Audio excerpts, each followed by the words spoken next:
Alright, I want to give you some help with these 12 problems I've given you. Now, I want you to think about something. As you go through these 12 problems, you can do it a couple of different ways. One, I'm probably not going to know if you just watch all of these or even fast forward to just the answers and copy down the answers.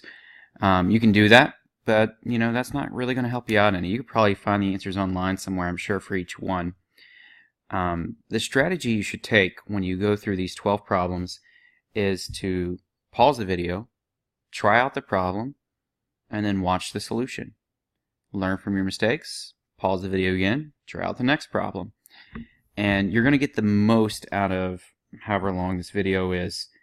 And it's just the best way to do it. Anyway, let's get started. I give you a few of the easier ones we did yesterday to get started. Just kind of get you warmed up here. The first one here is the sine of x equals the square root of 3 over 2. So the question is, what values of x, and we're going to limit, by the way, all the problems today, I'm going to limit them from 0 to 2 pi. It's going to go from 0 to 2 pi on all of these that we're doing today. We're not doing the general solutions. So when you think about the unit circle, and you got a circle here, remember that since the hypotenuse is 1, the sine is basically just your y value. So if we're talking about sine, then that means the y value, and if the y value is positive, we're going to be in quadrant 1 and quadrant 2 here. And so square root of 3 over 2 is our longer one right here out of the 3 triangles to talk about. And so we're talking about this angle and this angle right here. So just think to yourself, without trying to draw the unit circle here, what values are we talking about? Well, we're talking about pi over 3 and 2 pi over 3.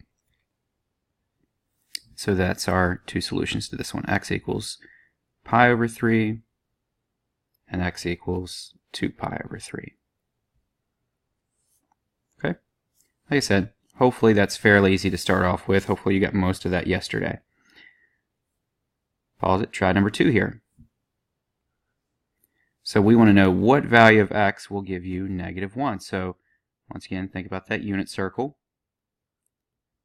And remember cosine, since the hypotenuse is 1, cosine is your y values.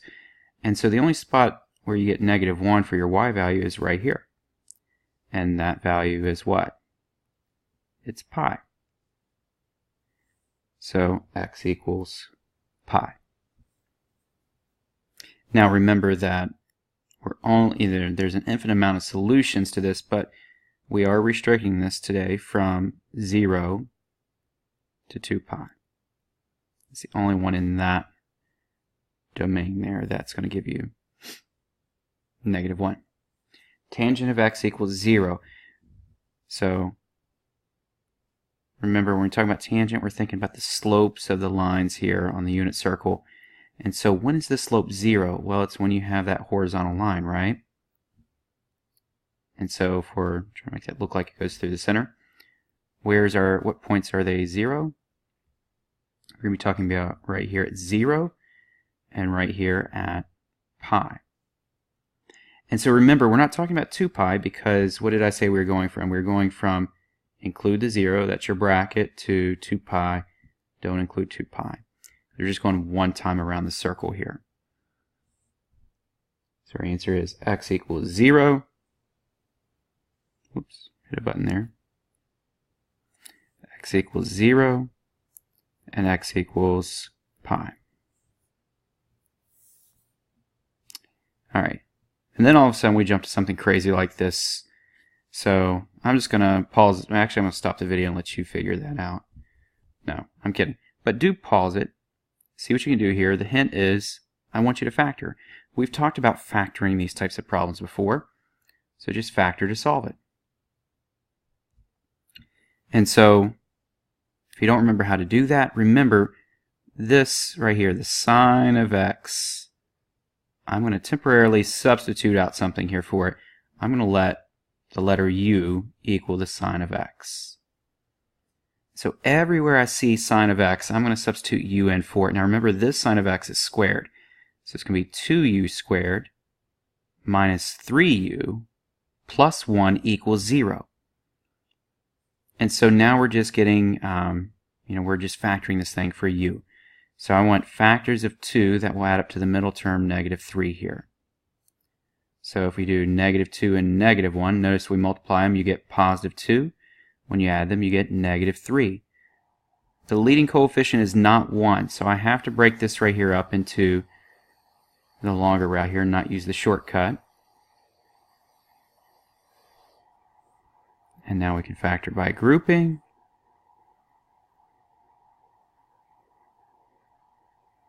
And we'll factor out a negative 1, so I get u minus 1 right here. And so now we can factor out a u minus 1, so you get u minus 1 times 2u minus 1. And this all equals 0.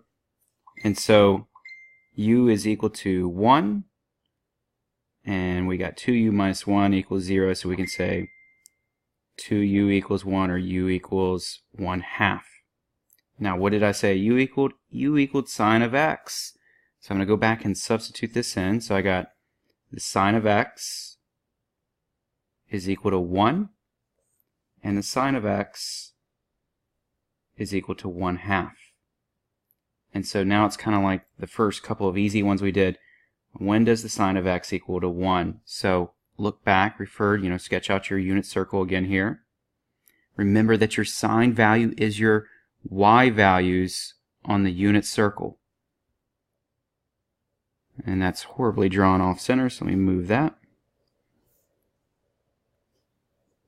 I drew it on the center, but the computer moved it. Obviously, it's a computer error. And so right here, we've got a y value of 1. What is that? That's pi over 2. So we have x equals pi over 2. When is the sine equal to 1/2? Well, that's a little bit different. We got 1/2 right here and 1/2 right here. So this is pi over 6, and this is 5 pi over 6. So you have x equals pi over 6 and 5 pi over 6. So right here are our solutions from 0 to 2 pi. So now that you've seen one done sine, try one out with cosine. I want you to pause the video, and I want you to factor this out. Obviously, we've got to factor again. It's another quadratic type style to it. I'm going to pause the video and factor it out so you can just check the work. I don't think you need to see me factor it. And then come back and check your work. So pause it now.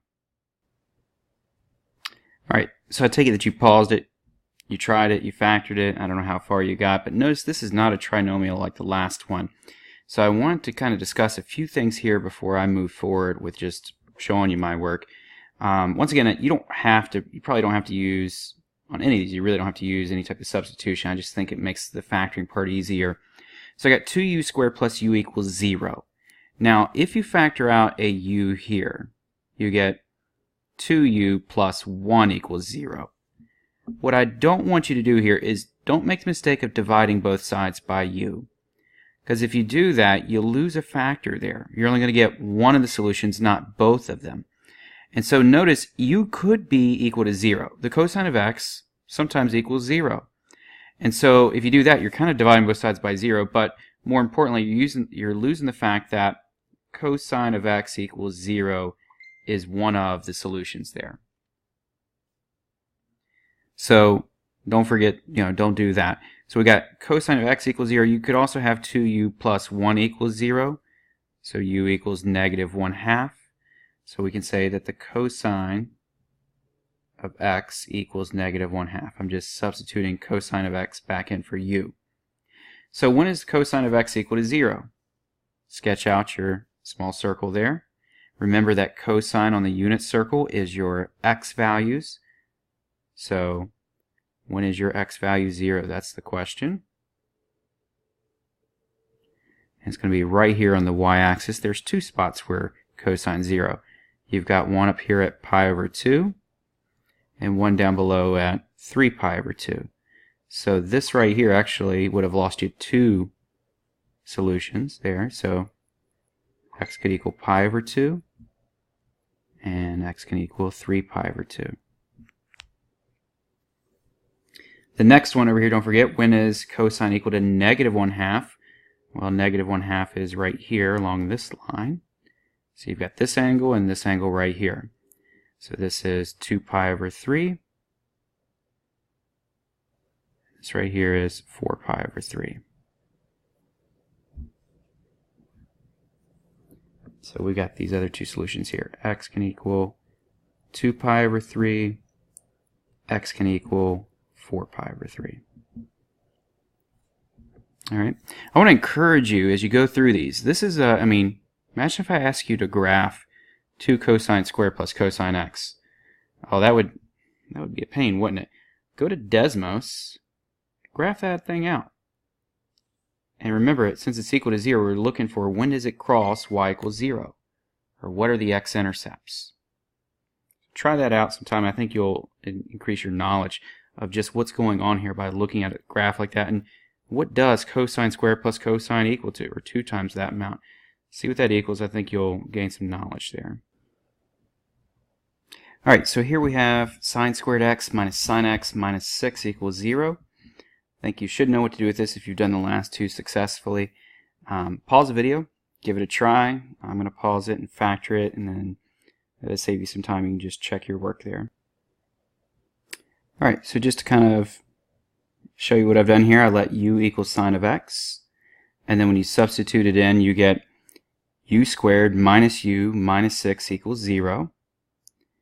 And so I said, okay, I want factors of negative 6 to add up to the middle term, negative 1 there, the middle coefficient, negative 1. And you get 2 and negative 3. Now, because the leading coefficient is 1, I can use a shortcut and say it's just this, all this trinomial factors 2 is u plus 2, and u, that's a minus there, u minus 3. And so set both of those factors equal to 0, u equals negative 2, and u equals 3. Now, since u is equal to the sine of x, I can now say that the sine of x is equal to negative 2, and the sine of x is equal to positive 3. So when is the sine of x equal to negative 2? Well, think about that. We got our unit circle. Let's go ahead and draw it out. Remember, sine on the unit circle, once again, is your vertical distance. What's the maximum vertical distance? That's what? Positive 1. What's the maximum negative distance? Negative 1. So when can the sine of x equal negative 2? Oh, wait a minute. Never. Right? So that one is no solution. When is the sine of x equal to positive 3? Well, wait a minute. It can only go up to 1 and it gets smaller. And it's smaller all the way up to 1. So that also is never. So no solution at all to this problem. So there's no value for x that we can put in here and subtract 6 from it and get 0. So you can even look at this. Think about what happens when we do this. In fact, go to Desmos. I'm going to go to Desmos. I want you to graph this and see what it looks like. So here we are at Desmos, and I've graphed here sine squared of x. That's what sine squared of x looks like. Now that wasn't our function. We wanted sine squared of x minus sine of x. Look what happens when we put in minus sine of x.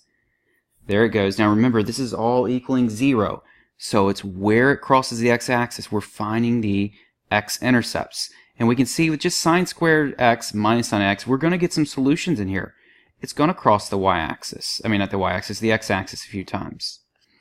But what if I subtract 6? Based on what you know about transformations of functions, what happens when we subtract something to the outside of the function? And so this goes up currently. What's the maximum value of this function? Notice it's 2. And so the outside, adding or subtracting, is going to be a vertical shift. Well, if we shift it down 6, minus 6 here, where did the function go? Well, you can't see it because the keyboard's hiding it. Boom, it's way down here. Look at how far down it shifted. See, I'll do that again. Boom, there it is, without the 6 subtracted. Subtract 6, it jumps all the way down there. Where does it cross the x-axis? Oh, it doesn't. Ever, does it? So that's why we've got something there with no solution. So, like I said, that's why I want you to go through and graph these things. So it's not just saying, Yeah, it doesn't work out, no solution. Look at the graph and you'll gain better mathematical understanding of what's going on there. Now, this is the first trig function we've come across where there's, or trig equation, where there's more than one trig function in it. You got sine and you got cosine, in this case cosine squared. So if we see something, the first thing I want you to notice is, can we factor it?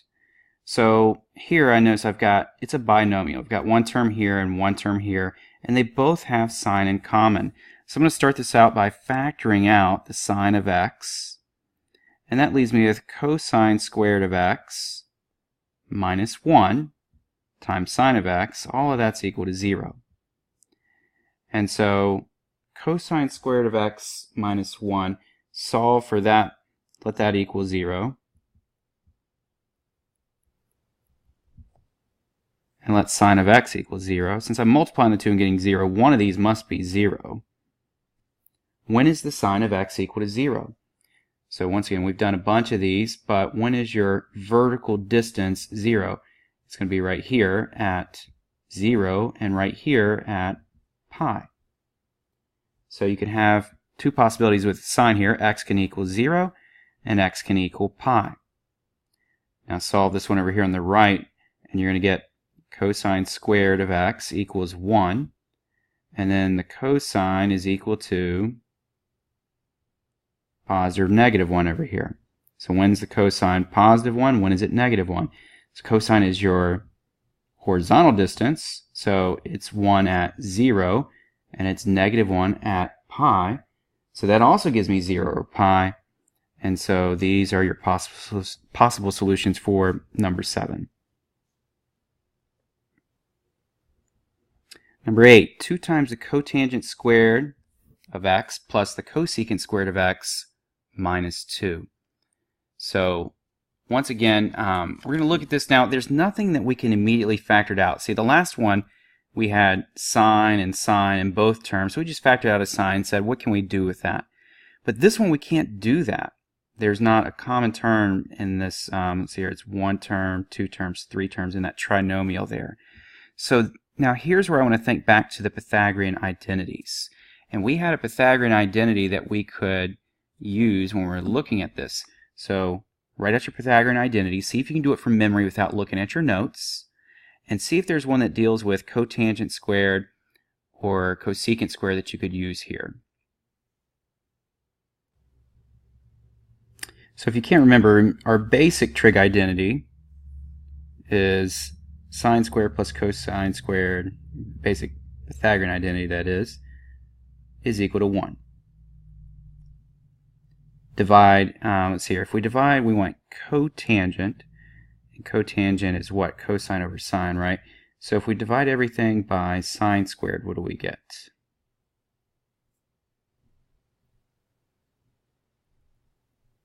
This is just recall here of how you come up with these other identities. Sine squared over sine squared is 1. Cosine squared over sine squared is cotangent squared. And then 1 over sine squared is cosecant squared.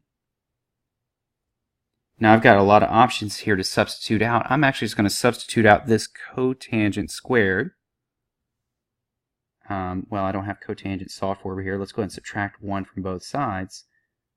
And you get cotangent squared is equal to cosecant squared theta minus 1. So all of this right here is going to be substituted out with cosecant squared of theta minus 1. And I'm just going to bring down the other parts to this. So you got a 2 right here, plus cosecant squared of x, this is an x by the way, minus 2 equals 0. So now everything's nice looking. It's in cosecant squared. I just got to clean this up a little bit. So we have a minus 1 right here, and we have a, let's see, remember this is all in big parentheses here, so it's actually going to change a little bit. Let's distribute that 2 before we mess up. So 2 cosecant squared of x minus 2 plus cosecant squared of x minus 2.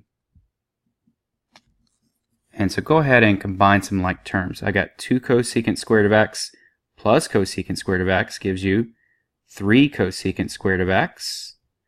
Minus 2 and minus 2 give you minus 4. Add 4 to both sides, divide by 3, you get cosecant squared of x equals 4/3. Square root both sides, and you get the cosecant of x is equal to plus or minus 2 over the square root of 3. That's just square rooting 4/3 there. Now I'm leaving it like that because if we think about it, cosecant right here, that's the same thing as 1 over sine, right? So remember that sine is equal to opposite over hypotenuse. Cosecant is equal to hypotenuse over opposite. So if the cosecant equals 2 over the square root of 3, that means the sine is going to equal to plus or minus the square root of 3 over 2. So no sense in rationalizing that denominator there, because this is going to make life a little bit easier, sine of x. So this kind of goes back to, I think it was maybe the first problem we did on this, sine of x equals square root of 3 over 2. But this time we've got to take into the fact that when is it also negative? And so if you look at your circle there, square root of 3 over 2 is right here. Oh no, I'm looking at cosine. Square root of 3 over 2 is going to be your vertical distances. So it's going to be the larger ones here. With each one of these being square root of 3 over 2. So this is at pi over 3, 2 pi over 3, 4 pi over 3, and 5 pi over 3. And that's going to be our answers there too. So let me just write those out. X equals 2 pi over 3, pi over 3, 4 pi over 3, and 5 pi over 3. Remember, we're doing all these today just from 0 to 2 pi.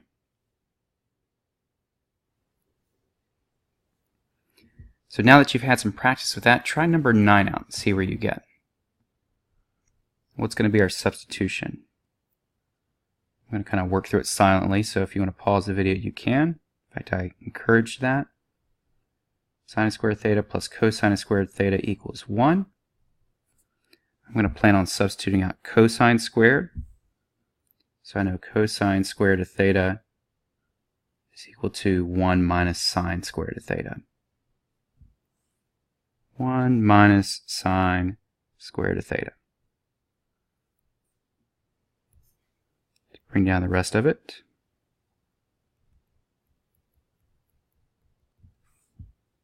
Make sure you distribute the 2. Oh, this is an x. No, that's an x. I keep doing that.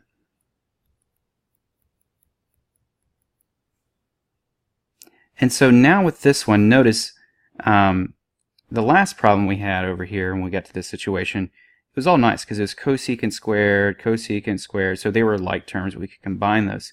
I can combine these here. So I'm getting a kind of like, if you will, a quadratic, kind of like we did a few problems ago where we had a factor like we did quadratics in Algebra 1. So we have a positive 2. I'm just going to combine some like terms. A positive 2 and a negative 1. That gives me a positive 1.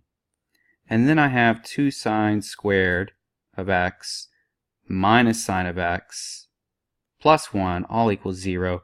And now we get to do the fun work of factoring. So I'm going to let u equal the sine of x. And so this is like saying 2u squared minus u plus 1 equals 0. So factoring that out. And I'm just going to skip a few steps. You can factor it. Well, let's go ahead and do that. Let's show our work here. You're going to say, all right, what are factors of 2 that add up to negative 1? And so what do you get with that? You're going to get negative 1 and it's here. Oh, wait a minute. That's a negative 2. I was thinking, wait a minute, there are none. Factors of negative 2 that are going to add up to negative 1. So that's going to be positive 1 and negative 2. So they multiply to give you negative 2, they add to give you negative 1. So I'm splitting that up into negative 2u and positive u.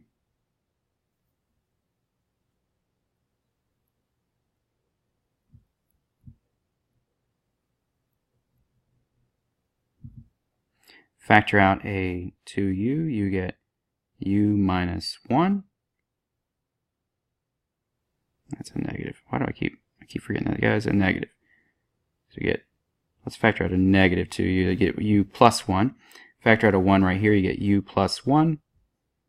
And then that's going to give us negative 2u plus 1 times u plus 1. All factoring. So you've seen all that stuff before.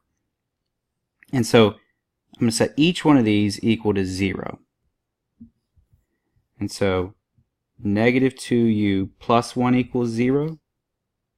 So u must equal 1/2. And u plus 1 equals 0. So u is equal to negative 1. I let sine of x equal u, so when I substitute that in, I get sine of x equals 1/2.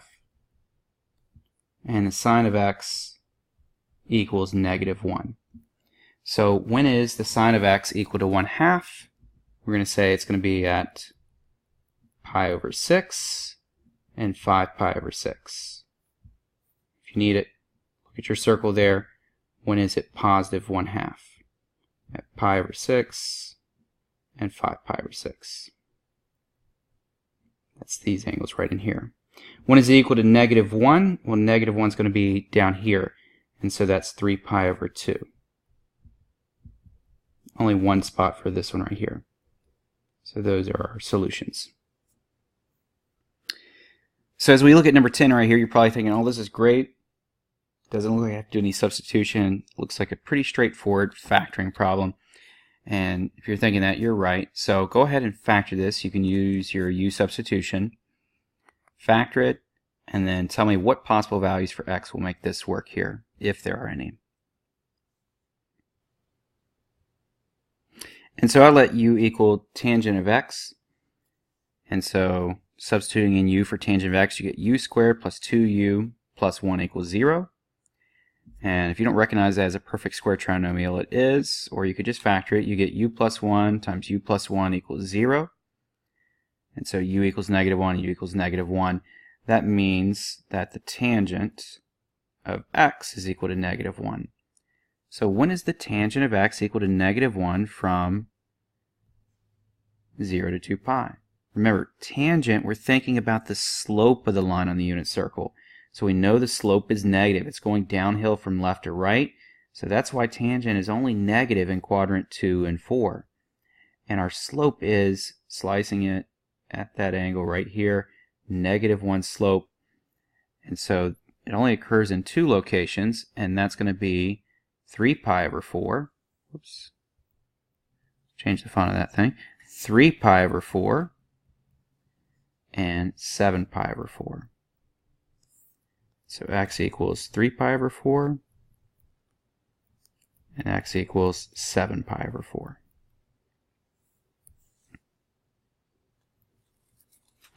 Number 11, 4 times sine squared of x equals 3. Let's go ahead, pause the video, give that one a try. So if you did that, you're thinking, well, you're switching gears on here because we don't have to factor this at all. And it seems like it's getting easier, so hopefully it is getting easier. Divide both sides by 4 here. Those cancel. I get sine squared of x is equal to 3/4. And then we're going to square root both sides. So sine of x is equal to the square root of 3/4. Don't forget this is plus or minus. So you get the square root of 3 over 2 plus or minus equals sine of x. Once again, refer back to your unit circle. If you're struggling with these, I highly suggest that. It's going to make it a lot easier for you. If you don't know your unit circle yet, shame on you. Go back and learn it. Take that extra time. It's not going to go away. It's here. You're stuck with it for the next few years at least. Okay, so learn it now, and that will make life easy. Or at least easier, right? I might pick different colors here. Try this one. That's too light. Purple. There we go. So remember, sine is your positive values there. Now we can have positive and negative square root of 3 over 2. That's the long edge. That's the long edge of our triangles here. The longer of the 3 triangles we get to choose from. So it's going to be right here and right here. Those are our positive values. And then our negative values are going to be down here. And then the length of all these are going to be square root of 3 over 2. Square root of 3 over 2. Negative square root of 3 over 2. And then what angles are, can't talk now. I've been doing too much talking in this video. What angles are we talking about right here, here, here, and here?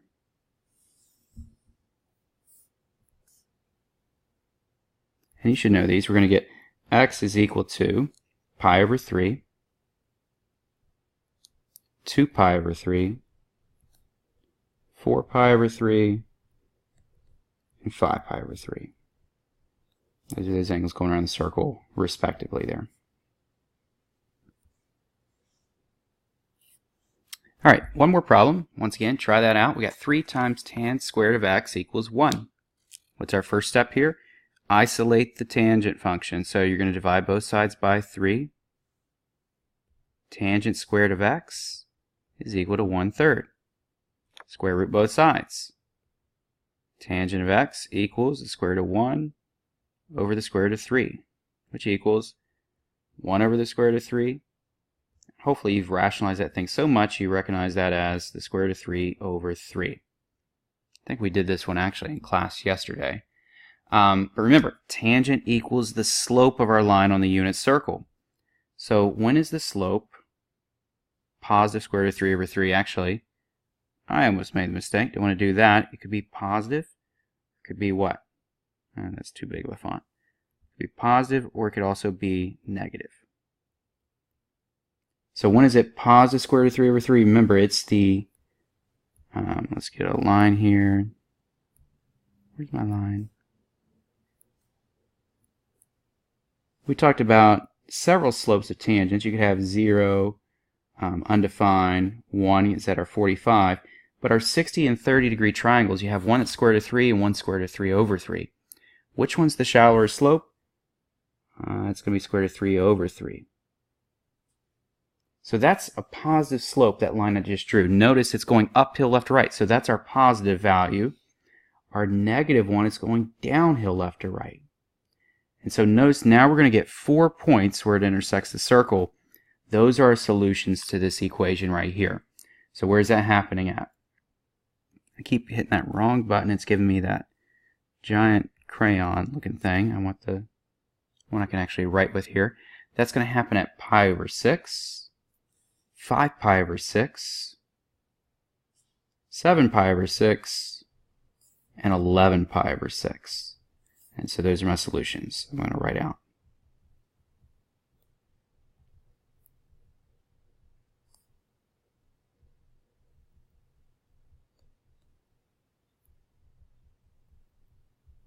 All right.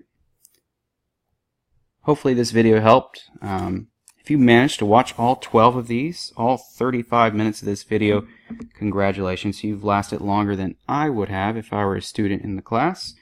But thank you for working hard, and hopefully it will pay its dividends as you go through these problems day after day and they progressively get harder. Okay?